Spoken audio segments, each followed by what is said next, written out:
नमस्कार मित्रांनो, पुन्हा एकदा तुमचं स्वागत आहे इन्फो मराठी 24 या यूट्यूब चॅनलवर। मित्रांनो, जुन्या पेन्शनबद्दल एक अत्यंत महत्त्वाची बातमी घेऊन आलेलो आहे। बातमी आहे जुन्या पेन्शनसाठी एकजुटीने लढा देण्याचा निर्धार, राज्यस्तरीय पेन्शन मेळाव्यात निर्णय। मित्रांनो, नेमकं काय आहे या बातमीमध्ये आपण नक्की बघूया। पण त्याआधी जर तुम्ही आपल्या चॅनलवर नवीन असाल तर चॅनलला सबस्क्राईब करून बाजूला दिलेल्या बेल आयकॉनला नक्की क्लिक करा। व्हिडिओ जर कामाचा आणि महत्त्वाचा वाटला तर व्हिडिओला लाईक करून आपल्या मित्रपरिवारासोबत नक्की शेअर करा।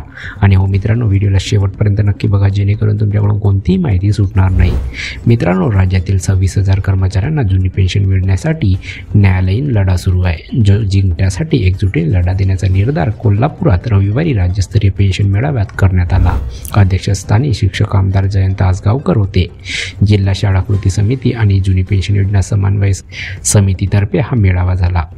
आमदार आसगावकर म्हणाले, विधिमंडळ सभागृहात तत्कालीन मुख्यमंत्र्यांनी जुनी पेन्शन देण्याची घोषणा केली, मात्र त्यांची अद्यापही अंमलबजावणी झालेली नाही। सरकारी कर्मचाऱ्यांना पेन्शन देण्याचा अध्यादेश निघाला, पण शिक्षकांना पेन्शन देण्यास सरकारची उदासीन भूमिका आहे। शिक्षण क्षेत्राकडे सरकार जाणीवपूर्वक दुर्लक्ष करत आहे। 10 जुलै 2020चा अध्यादेश रद्द केला नसता तर पेन्शन कधीच मिळाली नसती। शिक्षकांना नेमणुकीच्या दिनांकापासून ग्रॅज्युएटी मिळवण्यासाठी पाठपुरावा सुरू आहे। फॅमिली पेन्शनचा प्रस्ताव मान्य केला आहे। येत्या पावसाळी अधिवेशनात हा प्रश्न पुन्हा उपस्थित केला जाईल। सर्वोच्च न्यायालय दिल्ली येथील पेन्शनबाबत मूळ याचिकाकर्ते प्रदीप महल्ले म्हणाले, सरकारने जुन्या पेन्शनसाठी आखलेल्या धोरणाभोवती फिरत चाललेलो आहोत। त्यामुळे गेल्या 13 वर्षापासून जुन्या पेन्शनचा प्रश्न प्रलंबित आहे। 2019 नंतर आमदार आसगावकर, आमदार सुधीर तांबे यांच्यासह इतर आमदारांनी या प्रश्नासाठी सातत्याने पाठपुरावा केल्याने आपला दावा न्यायालयात टिकून आहे।